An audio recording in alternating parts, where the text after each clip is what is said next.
After a very tiring day, bukas uwi na kami nila galing work. So ito na nga, nagawa pa namin mag-picture dyan. Dito kami dumadaan, araw-araw, gabi-gabi.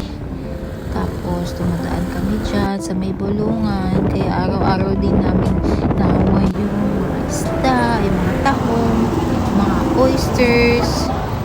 Tapos dyan, laging traffic dyan. Pati dito, one way na nga, pero may nakakasalubong ka pa rin. Mag-away kami niyan, plastic lang yan. Tapos dito dati, curious pa ako kung marami ba nakatira dyan. Ayan, marami kami nakakasalubong ng mga motorsiklo.